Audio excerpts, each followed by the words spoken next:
가겠습니다. 안녕하세요. 잘 지내셨죠? 감사합니다. 먹음직스럽게 생겼네. 향도 좋고.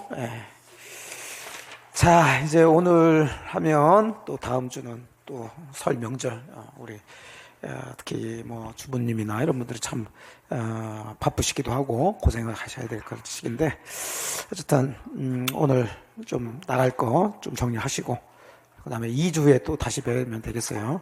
나눠드린 프린트 받으셨죠? 자, 오늘 이제 해야 될 게,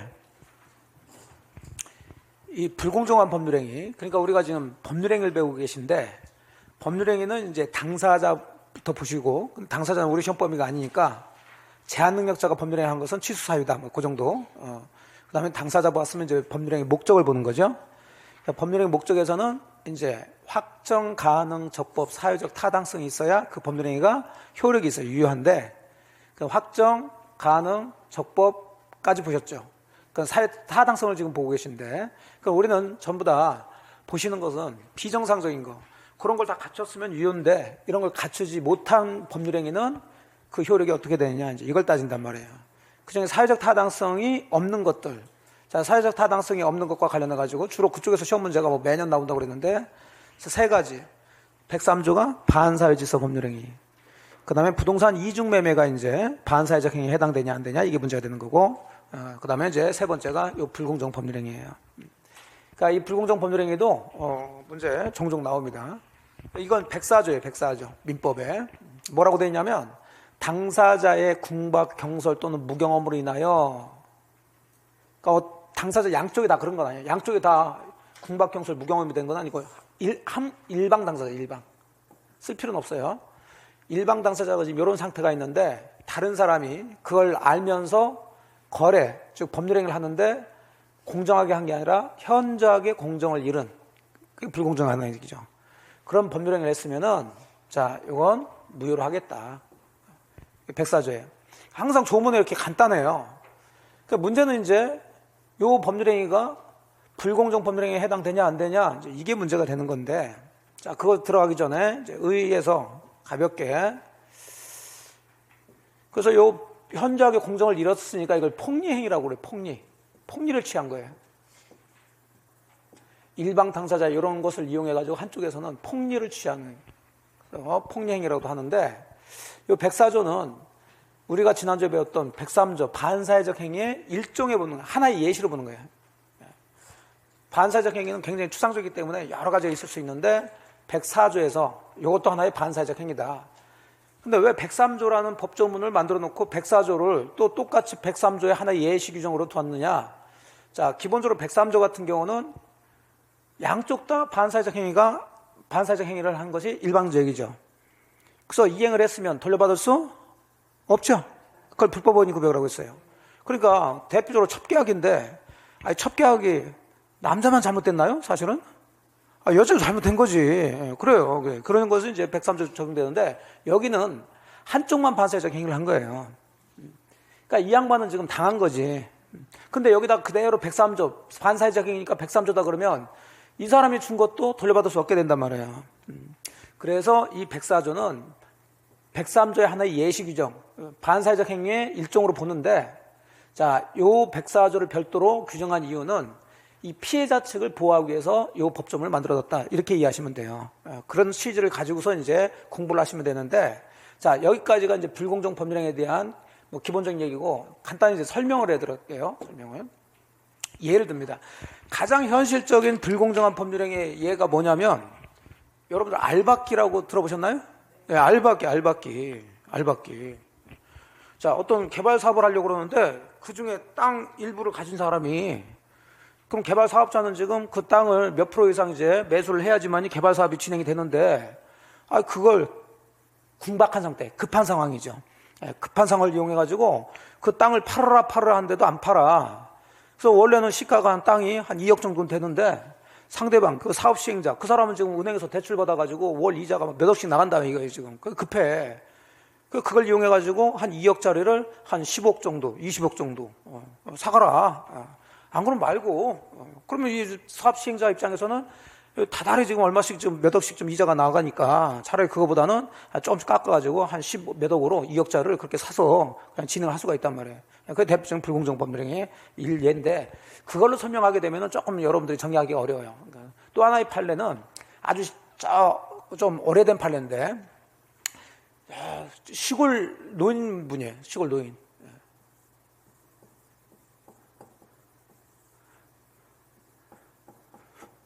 시골 누구예요?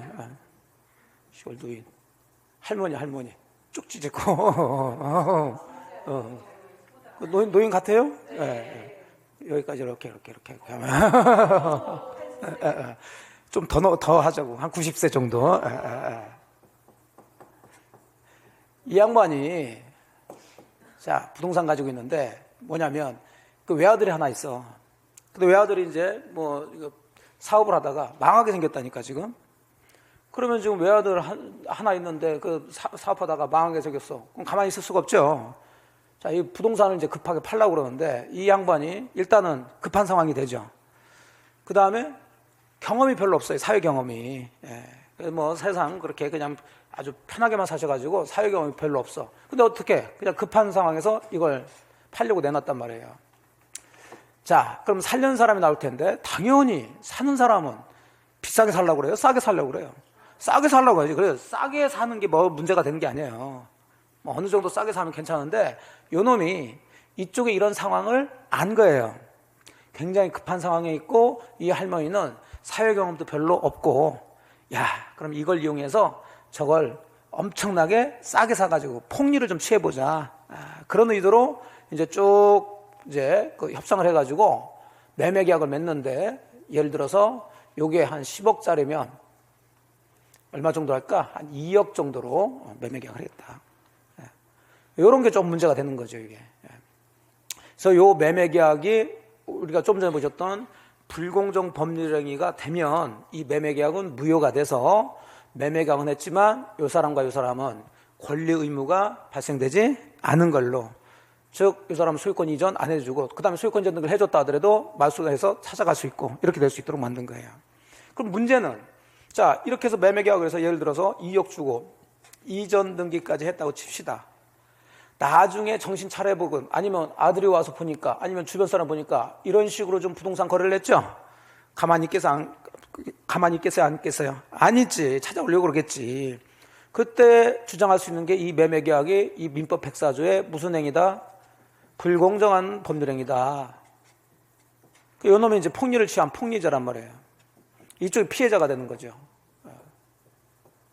그래서 요 매매 계약은 무효다 라고 이쪽에서 주장하면서 요 등기 말소해달라고 그러니까 얘는 말소해주겠어요? 안 해주겠어요? 안 해주지. 뭔 소리냐. 난 정상적으로 2억짜리 제가 뭐 뺏었냐 뭐였냐. 나도 샀다. 2억 다 주고 이전 등기 받았으니까 내 거다. 이렇게 주장하면 이쪽에서는 이 매매 계약이 불공정 법률행위가 성립돼서 무효라고 주장하고 있고 이쪽은 이 매매 계약은 불공정한 게 아니라 정상적인 행위로서 유효라고 주장하고 있으니까 서로 이제 싸움이 일어나겠죠. 소송 붙는단 말이에요.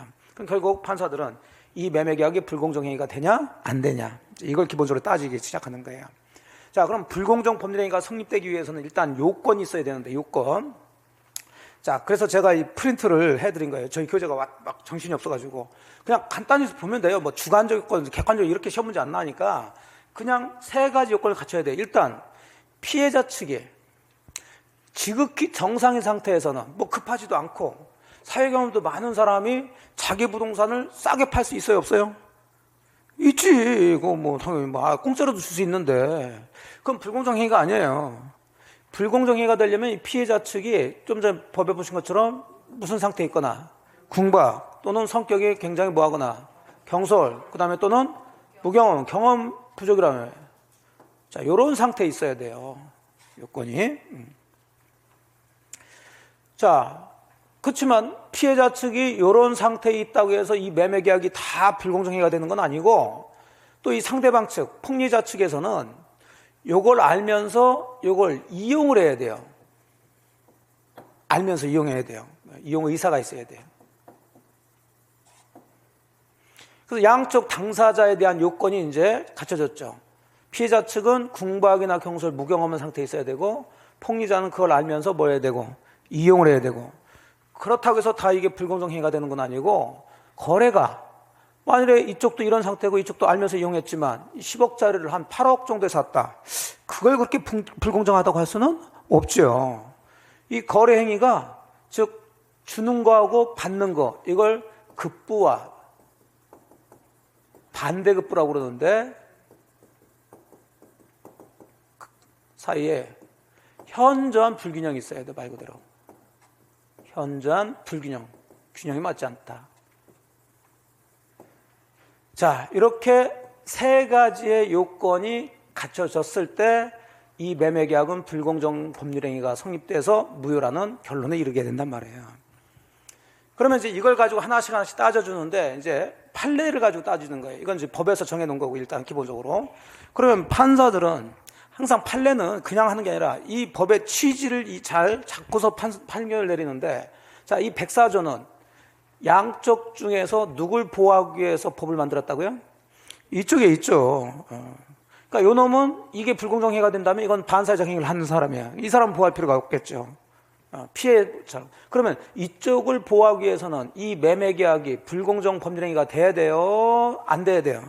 돼야지. 그럼 지금 되냐 안 되냐가 싸우고 있을 때 이런 걸 따질 때 판사들은 그 요건을 엄격하게 꼼꼼하게 따질까요? 좀 완화시켜서 따질까요? 완화시켜주겠지. 그렇게 따지면 돼요. 완화시켜준다는 것은 얼추 이러면은 된다, 이렇게 이제 하는 거예요. 가장 대표적으로 피해자 측은 궁박, 경솔, 무경험, 이 세 가지가 이제 갖춰져야 되는데, 이 세 가지가 다 갖춰야 되냐, 하나만 있어야 되냐, 이게 문제가 됐을 때, 자, 여러분이 지금 좀 전에 제가 말씀드린 대로 이 불공정 법률행위가 쉽게 되려면 다 갖춰야 될까요? 하나만 갖춰야 될까요? 하나만 갖춰야 돼요. 그래요. 그럼 그게 판례예요. 자, 그런 걸 이제 기초로 해가지고 하나씩 보시면 돼요. 자, 그러면 이제 그걸 정리해 놓은 게 이제 프린트입니다. 프린트. 그래서 프린트 보면서 제가 여기 설명드릴게요. 자, 프린트를 보세요. 불공정한 법률행위에서 첫째 요건은 동그라미 1번, 동그라미 2번, 동그라미 3번이에요. 자, 됐죠? 그래서 이제 정리를 하는 거예요. 그럼 동그라미 1번은 피해자 측이 궁박이나 경솔, 무경험이 있어야 된다. 자, 그럼 궁박은 도대체 무슨 뜻이냐, 이제 이렇게 세부적으로 들어가는 거예요. 궁박은 그냥 급한 상황이에요. 급한 상황인데 보통은 급한 상황이 이렇게 돈이 쪼달리는 거겠죠? 그걸 경제적 궁박이라고 그래요. 근데 궁박은 경제적으로도 궁박한 상태에 있을 수 있지만 정신적으로 쫓길 수도 있어요, 없어요?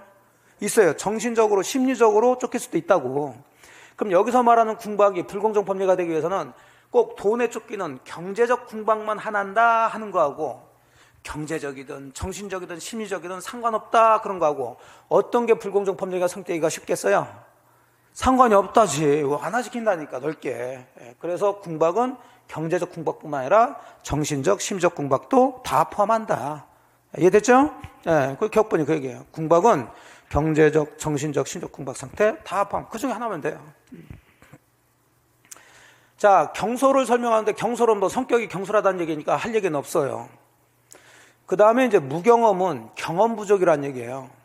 그러면 여기서 어떤 영역에서의 경험 부족이냐, 이게 뭘 경험을 못했냐 얘기죠.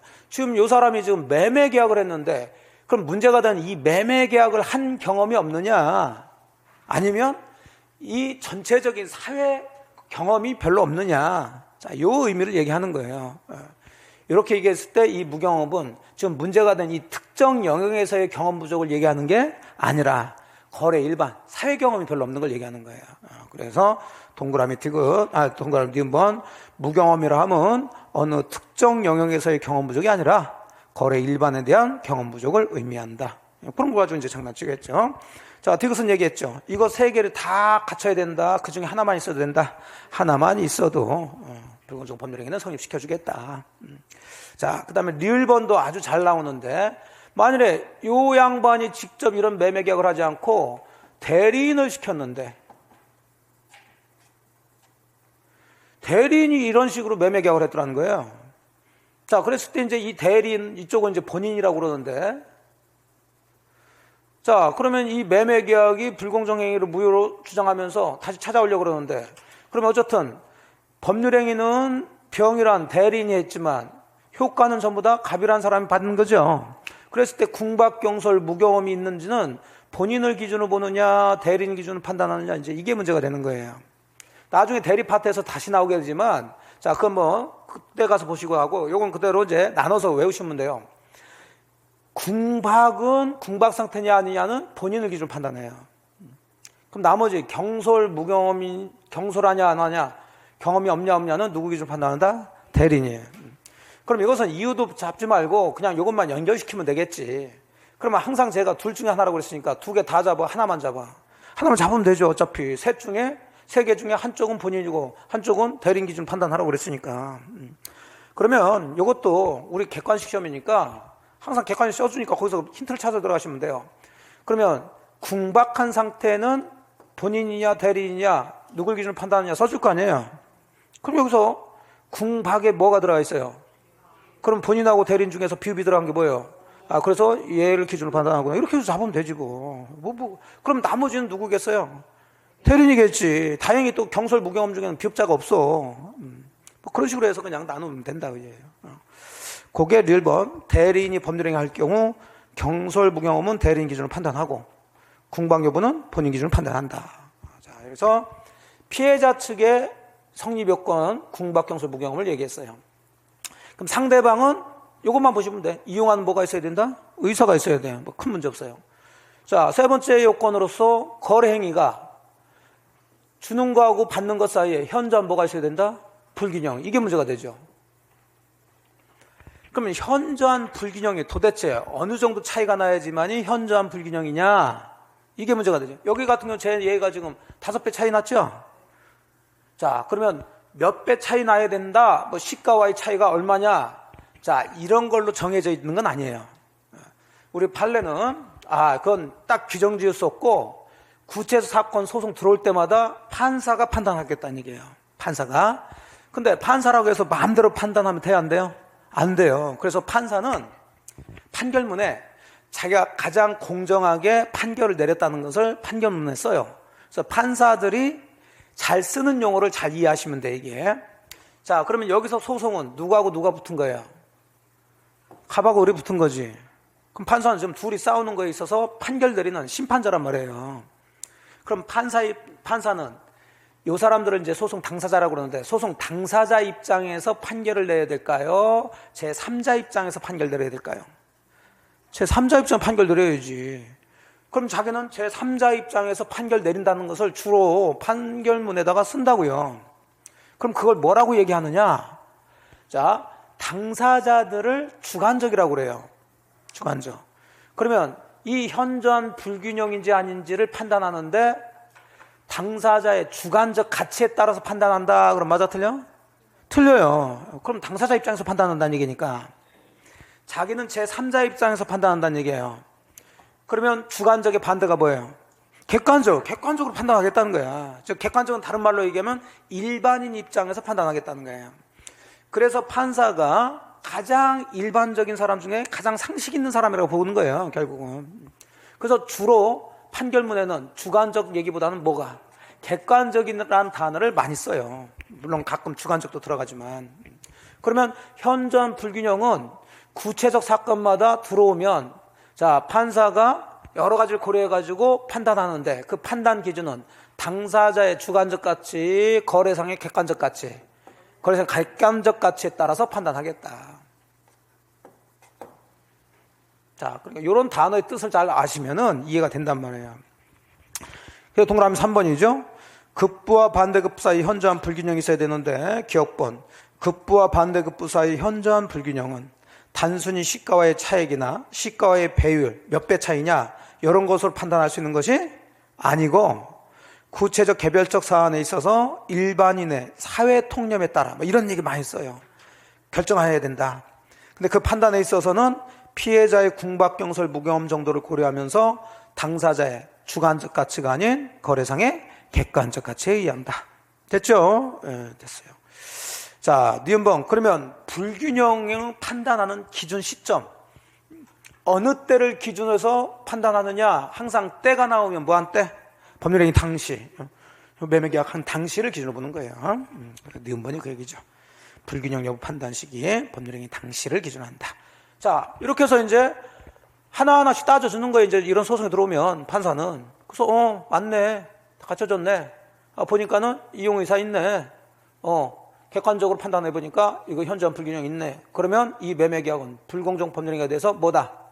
무효다라는 결과가 나오는데 이 결과를 효과라고 그러죠, 법에서는 이제.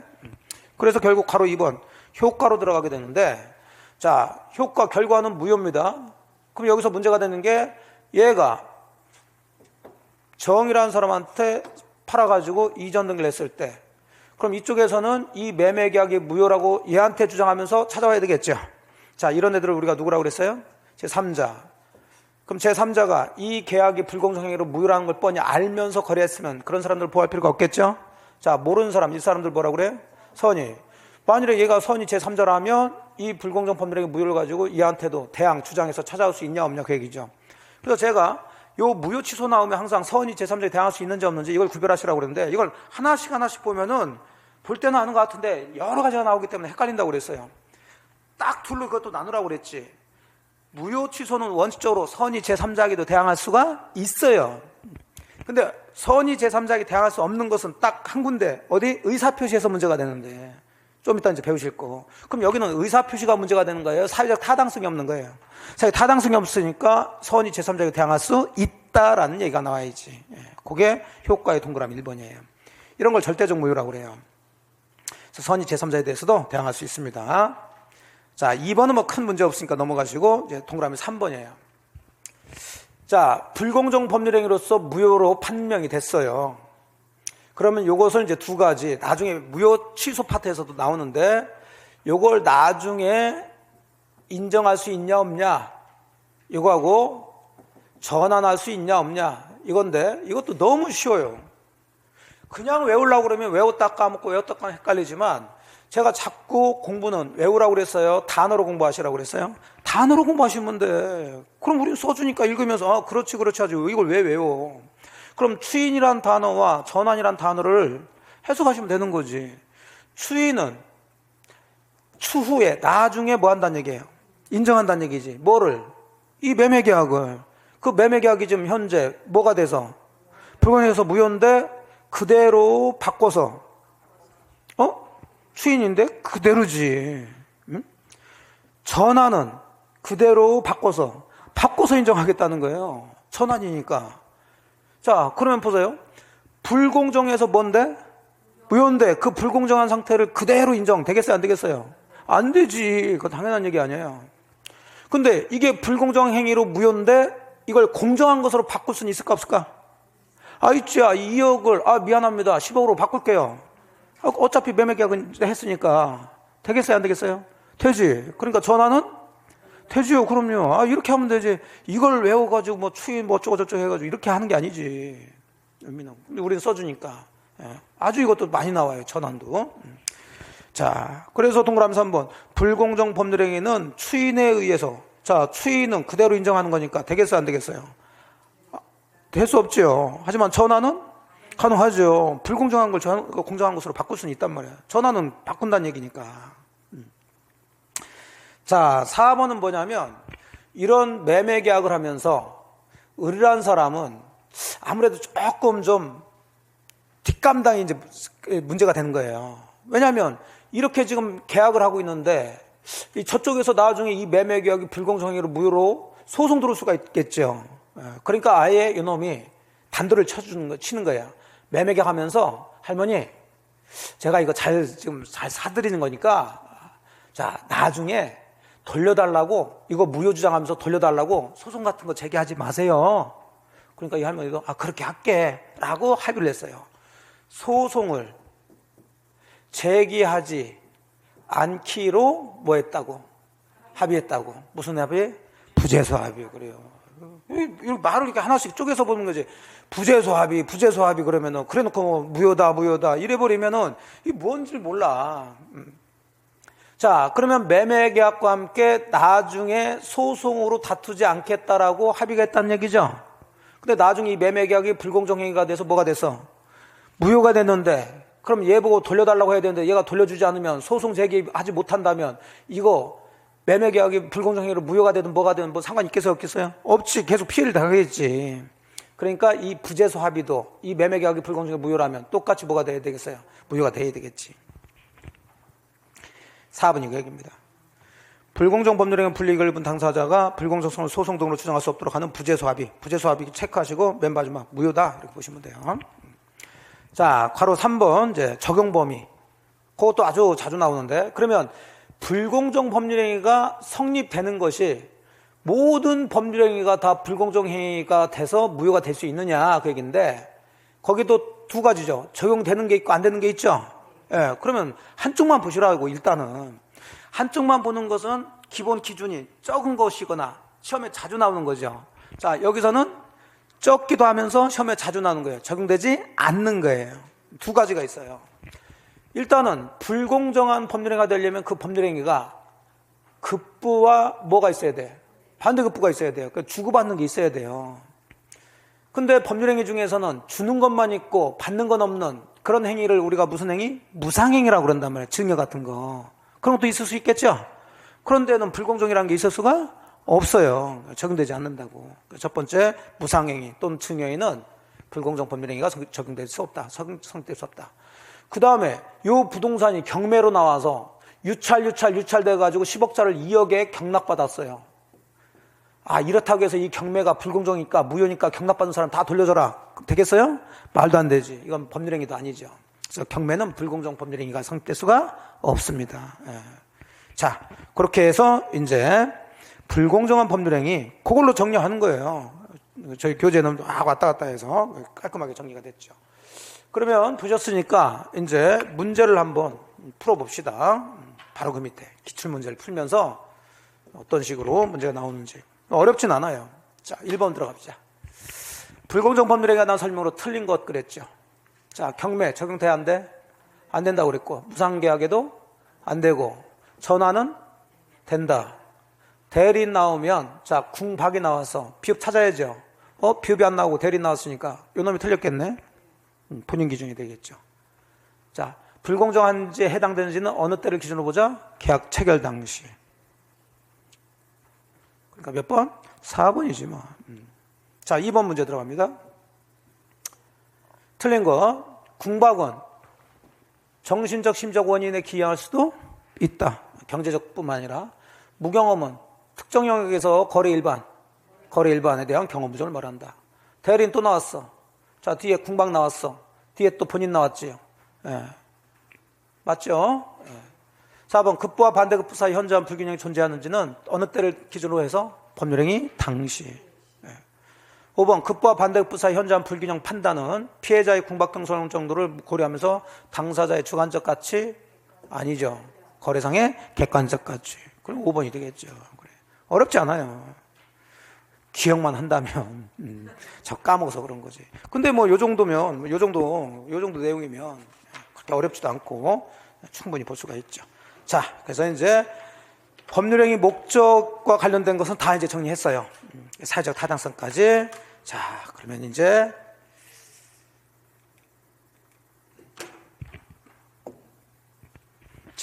교재로 들어옵니다. 교재를 이제 의사표시 파트로 들어가셔야 돼요. 자, 46페이지를 펴보죠.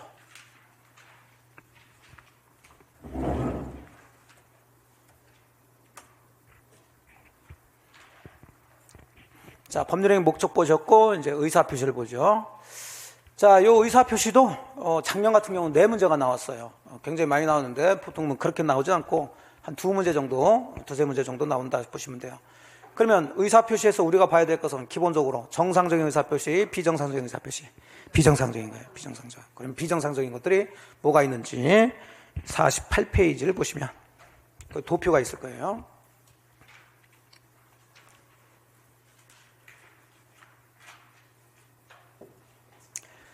자, 의사표시는 의사는 자기 생각이고 표시는 외부에 그 생각을 나타내는 거죠. 예.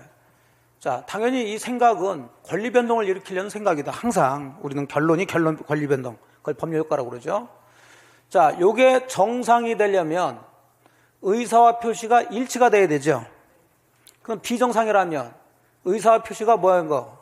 불일치한 게 첫째 있겠고, 그다음에 정상이 되려면 그 의사표시를 결정하고 하는 과정이 하자가 없어야 되겠죠. 그럼 우리는 비정상적이니까 하자가 있을 때, 그래서 크게 불일치 파트하고 하자가 있는 것으로 나누고, 그럼 의사와 표시가 불일치한 비정상적 의사표시로는 세 가지가 있어요. 비진이 표시라는 게 있고, 다른 말로 이제 이걸 진이 비자가 아닐 비자니까 아닌 의사표시 이렇게 얘기해요. 그 다음에 통정의 표시가 있고 착오가 있어요. 그러니까 이 세 가지는 의사와 표시가 불일치한 거고, 하자에 있는 의사표시는 두 가지, 사기하고 강박이 있어요. 그래서 처음 공부하신 분들은 이 용어 자체가 좀 어려우니까 그대로 이제 외워서 비통, 착, 사, 강 뭐 이렇게 잡습니다. 그러니까 이걸 하나씩 공부하시는데, 사실 사기 강박은 이제 같이 보시면 돼요. 이건 110조에 이제 같이 규정이 돼 있어서. 자, 그래서 비통, 착, 사, 강. 자, 요걸 이제 하나씩 보시고, 요 중에서 이제 시험 문제가 한 두 문제 정도 나오는데, 작년 같은 경우는 여기서 세 문제 나오고, 정상적인 의사표시 효력에서 한 문제에서 전체적인 의사표시는 네 문제가 나왔어요. 자, 그럼 여기서 일단 이렇게 자꾸 제가 구별을 하는 이유가, 자, 사기 강박은 의사와 표시가 일치하는 거예요? 불일치하는 거예요? 예? 일치하는 거지. 불일치라면 이쪽에 들어왔을 거 아니에요. 그래. 이렇게 구별이 자꾸 돼야 이게 구별이 되는 거지. 그냥 내놓고 하면은 이런 질문이 나와요. 강박에 의한 또는 강제에 의한 뭐 증여, 강박에 의한 증여는 진위 안의 의사표시에 해당된다. 뭐 이런 식으로 들어가요. 강박에 의한 증여 의사표시는 진위 안의 의사표시인가요? 하자니까 전혀 다른 얘기가 되는 거지. 그러면 그건 막 이게 무슨 얘기인지 모른다 하더라도 이건 틀렸다 이게 나와야지. 예? 강박에 의한 의사표시는 반사회질서 행위인가요? 아니죠. 이건 동네가 너무나 또 떨어져 있지. 그래. 예.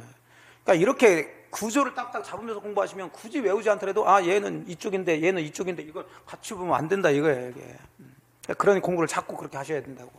그래서 일단 이렇게 구별하시고 이제 하나씩 보시면 돼. 자, 밑에 이제 진위한 의사표시부터 들어가죠. 근데 이건 뭐 시험 문제가 그렇게 많이 나오진 않아요. 자, 비진위 표시 또는 진위한 의사표시라고 그러는데, 자, 그 뜻부터 먼저 보죠. 진이 아닌 의사표시일 때, 그럼 진이라는 것은 자기 진짜 생각을 얘기하는 거죠. 자기 진짜 생각이 아닌 표시를 했다는 거지. 한마디로 뭐 할 건가요? 뭐 한 거예요? 거짓말. 그래, 그렇게 생각하시면 돼요. 거짓말 한 거예요. 거짓말. 여러분들은 너무 아름다워. 너무 아름다워. 이건 진이야. 진이 있는 표시예요. 그러니까 거래를 하는데 한쪽에서 거짓말로 거래를 한 거예요. 자, 근데 요 효과가 문제가 돼. 근데 이거 당연히 보면은 이거 정말 당연한 얘기라고. 제가요, 저 강남에 50억짜리 아파트가 있어. 그 50억짜리 아파트를 여러분한테 한 5억에 팔라고 그래. 살 거야, 안 살 거야? 사죠. 그래서 매매 계약을 했다고요. 매매 계약 했어요. 그럼 여러분은 5억 주고 저보고 그 50억 아파트를 이전해달라고 하겠죠? 그래서 제가 뭐라고 그래? 아유, 사실은요, 팔 생각이 없었어요. 그러면 정상이 돼서 유효가 되려면 의사와 표시가 뭐 한대? 일치해야 되는데 불일치죠? 불일치니까 이 매매 계약은 무효입니다. 아이, 그냥 없는 걸로 하세요. 자, 여러분 열 받아요, 안 받아요? 그래, 그런 거야. 원칙대로 한다면 의사와 표시가 불일치니까 무효가 돼야 돼요. 근데 이걸 무효로 보게 되면 이 세상 거래가 다 되겠어요, 안 되겠어요? 안 되지. 팔았다가 가격이 확 오르면 아, 나 팔 생각이 없었으니까 돌려주죠. 또는 샀다가도 막 가격이 떨어지면 아, 그때 살 생각이 없었는데 무효입니다. 이렇게 버린단 말이에요. 예. 그리고 한마디로 거짓말한 사람과 그 거짓말을 믿고 거래한 사람 중에 누굴 보호해줘야 돼요? 믿고 거래한 사람을 보여줘야 되는데 무효로 해서 다 찾아온다고 그러면 거짓말하는 사람 보호한다는 얘기죠. 그래서 진위한 의사표시는 의사와 표시가 불일치하지만 비정상적이지만 이 법률행위는 유효, 무효? 유효예요. 그래요. 그래서 의사표시는 진위하면 알고 한 것이라 효력이 있다. 유효예요, 유효. 자, 그런데 어쨌든 의사와 표시는 불일치니까 비정상적이죠. 비정상이라도 효력이 있다는 것은 거짓말한 사람보다는 그걸 믿고 거래한 상대방을 보호하기 위한 거죠. 그러면 상대방도 보호할 가치가 있어야 된다고요. 근데 상대방이 보호할 가치가 없다면 다시 정상으로 돌아가야지. 그 상대방이 여러분이 제가 거짓말 한다는 것을 뭐 했거나 알면서 삥긋삥긋 웃으면서 하는데 아이 그래 한번 해보자 하거나 또는 이를 뭐 해서 알 수 있었다면 그러면 그런 사람들은 보호할 필요가 없으니까 뭐가 된다? 무효가 돼요. 그래서 진위 아닌 의사표시는 뭐 이것저것 보게 되면 또 뭐 볼 것도 있지만 가장 기본적인 게 효과예요. 효과. 진위 아닌 의사표시의 효과는 두 가지. 일단 원칙적으로 뭔데? 유효인데 예외적으로 뭐가 될 수 있다? 무효가 될 수 있어요. 둘로 나눠져요. 그래서 그걸 가지고 이제 장난을 치는데 자, 요 장난은 그냥 여기서 치죠 뭐. 법조문에서 더 내려갈 필요 없이. 그러니까 그냥 아무 얘기 없다 그러면은 진위 아닌 의사표시는 유효. 여기서 할게요. 효과는 원칙으로는 유효인데 그러나가 예외죠. 자, 예외적으로 무효가 될 수 있는 것은 자, 거기 이대로 들어가면 돼요. 상대방이 진위 아님을 뭐 했거나 알았거나 알 수 있었다면 취소할 수 있다, 무효다. 무효예요. 자, 이것도 취소할 수 있다 해가지고 두 번 지문이 나왔어요. 그러니까 취소 사유는 아니고 무효예요, 무효. 그러면 항상 제가 뒤집기를 잘 하시라고 했어요, 반대. 자, 알았다는 것은 악의를 얘기하는 거죠. 알 수 있었다는 것은 몰랐다는 얘기예요. 몰랐지만 조금만 주의를 기울였으면 알았을 텐데 그 얘기는 주의를 기울이지 않았다는 얘기고 주의를 기울이지 않은 것을 우리가 과실이 있다고 그래요. 그러니까 상대방이 악이거나 과실이 있다면 그 얘기죠. 자, 두 개가 다 있어야 무효예요? 둘 중에 하나만 있어도 무효예요? 하나만 있어도 권하니까 또는이죠. 또는 오하란 말이에요. 그러니까 지문에서 비진위 표시에서 상대방이 알았던 경우에는 무효다. 맞죠? 예. 근데 상대방이 알았던 경우에 한해서 무효다. 그럼 틀린 지문이 되겠지. 예. 자, 그러면 이걸 이렇게 이제 용어를 바꿨어요. 그럼 이걸 뒤집습니다. 자, 악의의 반대가 뭐예요? 선의. 과실의 반대는 무과실이죠. 과실이 없다는 얘기예요. 과실 없이. 또는의 반대는 and 밑이죠. 그러니까 상대방이 뭐면서 선이면서 과실이 없으면 이것도 이제 뒤집어야죠. 이건 유효, 무효. 유효가 되는 거예요. 이해됐죠? 예. 그러니까 법조문은 이런 식으로 지문이 나오지만, 지문이 돼 있지만, 이렇게도 나올 수 있지만, 이걸 뒤집는단 말이에요. 지문에. 그래서 상대방이 과실 없이 알 수 없는 경우에는 뭐하다? 유효다. 이렇게 들어가줘야 되죠. 이해되셨죠? 예. 자, 그래서 대표적으로 뭐 진위 아닌 의사표시, 좀 전에 제가 말씀드린 것처럼 뭐 싸게 팔 생각도 없었는데 팔았다든지, 뭐 증여할 의사도 없었는데 뭐 증여를 했다든지 이런 건데, 자, 그러면 기초 개념 잡았어요. 그럼 하나만 체크하고 진위 아닌 의사표시는 넘어가도록 할게요. 그럼 진위 아닌 의사표시, 비진위 표시에서 진위가 뭐냐, 진위가. 진위란 뜻이 뭐냐, 그게요. 자, 그러면 그걸 설명한 게 이걸 토대로 해서 이제 어떤 행위가 진위 아닌 의사표시에 해당되냐 안 되냐 이걸 구별해 봐라는 것들이 진위 아닌 의사표시에서는 포인트인데 지금은 그걸 보지 마시고 나중에 그걸 간단하게 정리할 수 있어요. 그냥 여기서 진위가 무슨 뜻인지를 보시면 돼요. 자, 비진위 의사표시에서 진위란 해서 진위의 개념을 설명하고 있어요. 제가 설명한 게 아니라 여기 판사들이 이렇게 썼어요. 특정한 내용의 의사표시를 하고자 하는 표의자 생각 이걸 말하냐, 아니면 표의자, 의사표시한 사람이 진정으로 마음속에서 바라는 사항을 뜻하는 것이냐, 둘 중에 하나를 가지고 이제 짐을 만들어낸단 말이에요. 그러면 하나는 맞고 하나는 틀리겠죠? 예. 그럼 이걸 구별하셔야지. 구별하셔야 되는데, 그럼 이게 뭐고 이게 뭔지를 완벽하게 이해를 하시면 구별이 되겠죠? 근데 그럴 수가 없어요. 이게 제가 강의를 해보니까 우리 강의 들으시는 공부하시는 분들이 이걸 정확하게 구별하기 어려워. 왜? 전부 다 이건 내면을 얘기하는 거기 때문에 그래요. 자, 의사는 뭐예요? 생각이죠, 생각. 사람들 내면에는 마음도 있어요, 없어요? 있죠. 생각하고 마음이 같아요, 달라요? 어떻게 달라? 다르다고 그랬는데 어떻게 달라? 마음은 가슴에 있는 거고 생각은 머리에 있고 이런 거예요? 그리고 이제 여기부터 이제 문제가 되는 거예요. 이제 다 그 사람의 내면에 있는 이걸 얘기하는 건데, 생각하고 마음이 다르긴 다르는데 도대체 이게 어떻게 다른지. 그래서 이걸 이해하려면은 이제 심리학이라든지 무슨 철학이나 이런 걸로 들어가줘야 돼, 이게. 근데 그런 거 하기는 우리가 너무 힘들어. 그러니까 이제 이걸 제가 몇 번 설명해 봤어요. 듣고 나서 더 표정이 안 좋아져. 그래서 제가 어떤 생각을 했냐. 에이, 그런 거 하지 말자. 뭐하러 그런 걸 해. 응? 그럼 차라리 우리는 객관식 문제에서 구별만 하면 되죠. 자, 보니까 이게 맞고 이게 틀리다는 거예요. 그것만 구별하시면 되지.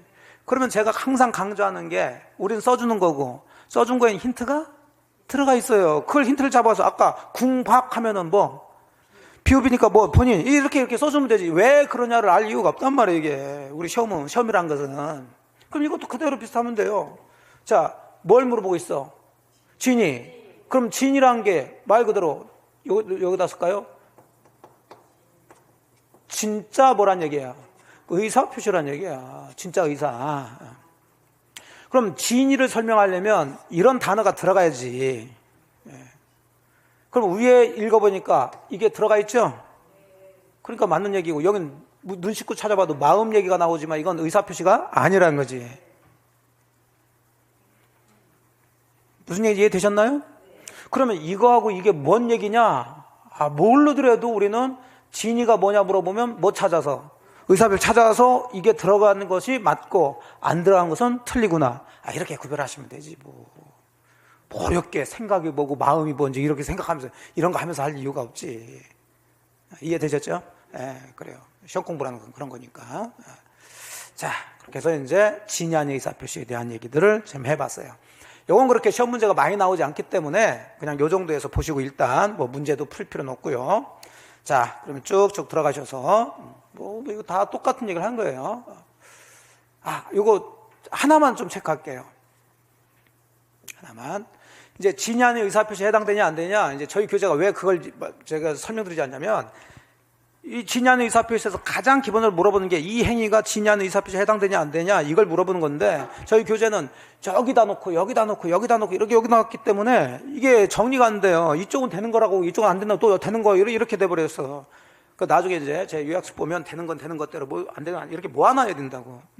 그래야지 정리를 하든 외우든 뭐든 한단 말이야. 근데 그 중에 가장 문제가 되는 게 요거 뭐 한 거예요? 명의 빌려준 거. 자, 제가 대출을 받으려고 그래. 돈이 필요해서. 근데 제가 신용도가 별로 안 좋고 대출이 꽉 차가지고 대출이 안 나와, 제 명의로는. 근데 여러분은 신용이 너무 좋아. 그래서 제가 대출을 제 명의로는 못 받으니까 여러분 보고 여러분 명의로 좀 대출 좀 받아주셔 부탁하는 거예요. 그러니까 실제로 여러분이 대출 받는 거예요? 제가 대출 받는 거예요? 제가 대출 받는 거. 제가 그냥 여러분 뭐만 빌려준 거야? 명의만. 그러니까 대출 계약서에 여러분이 서명만 하는 거예요. 여러분 명의로. 여러분 대출 받을 의사가 있어 없어? 없지.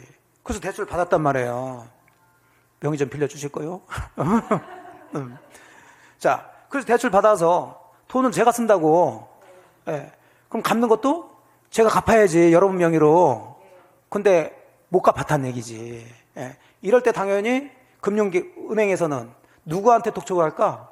여러분한테 독촉했을 때, 사실 여러분은 대출 받을 의사가 있었어요 없었어요? 없었으니까 나는 진이가, 의사가 대출 받을 의사 없이 그냥 명의만 빌려준 거다, 난 못 갚겠다, 이렇게 될 거 아니에요.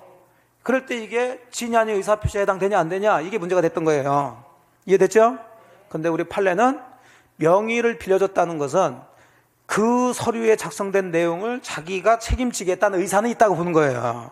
이해되시죠? 그래서 이건 비진 표시가 아니고 명의 빌려준 사람이 다 책임져라, 이렇게. 현실에서도 그렇죠. 현실에서도. 그래서 명의 빌려줬다는 얘기가 나오면 이건 비진 표시에 해당되지 않는다는 거, 그거 기억하시라고. 그러니까 명의 빌려준 사람이 다 책임을 져야 됩니다. 그 정도 하나 보시고 진이 아닌 의사표시는 마무리 좀 하도록 하겠어요. 효과만 좀 주의해서 보시면 됩니다. 근데 이 문제가 하나 체크하고 들어가셔야 되겠다. 법조문에서